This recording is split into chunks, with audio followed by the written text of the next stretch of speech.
تو نبی کریم صلی اللہ علیہ وسلم نے عرباض بن ساریہ رضی اللہ عنہ سے حدیث مروی ہے کہ ایک دن نبی صلی اللہ علیہ وسلم نے ہمیں واعظ کیا، موعظۃ بلیغۃ ظرفت منها العیون ووجلت منها القلوب، کہ اس واعظ سے ایسا بلیغ واعظ تھا کہ آنکھیں برسنے لگ گئیں اور دل خوف زدہ ہو گئے، ڈر گئے۔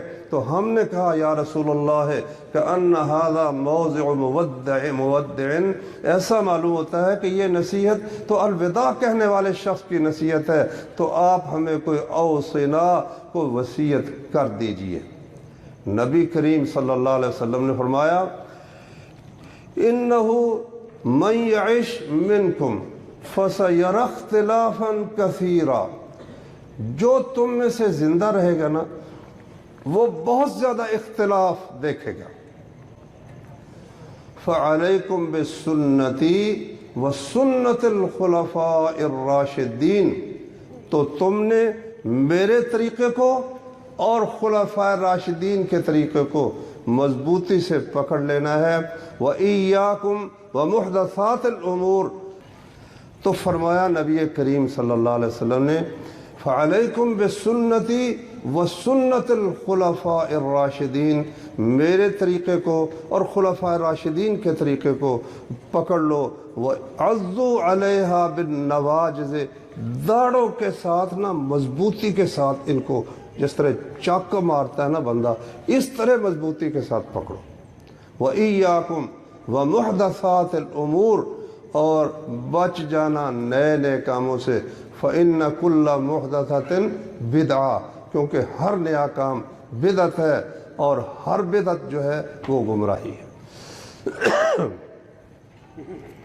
اب نبی کریم صلی اللہ علیہ وسلم نے یہ بھی فرمایا کہ خیر الناس قرنی، سب زمانوں سے بہتر میرا زمانہ ہے۔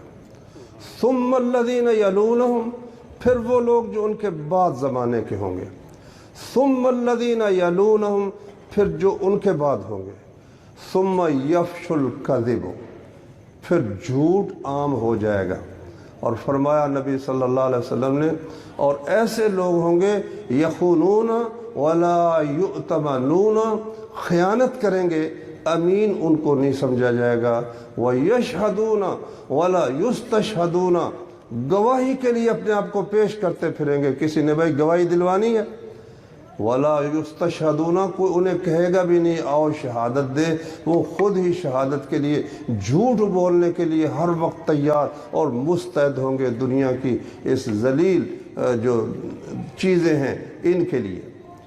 تو میرے بھائیو ایسا ہی ہوا کہ رسول کریم، ہاں ایک اور حدیث بھی سن لیں، جزیرہ عرب کے متعلق رسول اللہ صلی اللہ علیہ وسلم نے فرمایا کہ شیطان اس بات سے نا امید ہو گیا ہے کہ نماز پڑھنے والے جزیرہ عرب میں اس کی عبادت کریں، ولیکن فی التحریش بینہم، آپس میں لڑانے جھگڑانے سے وہ نا امید نہیں ہوا۔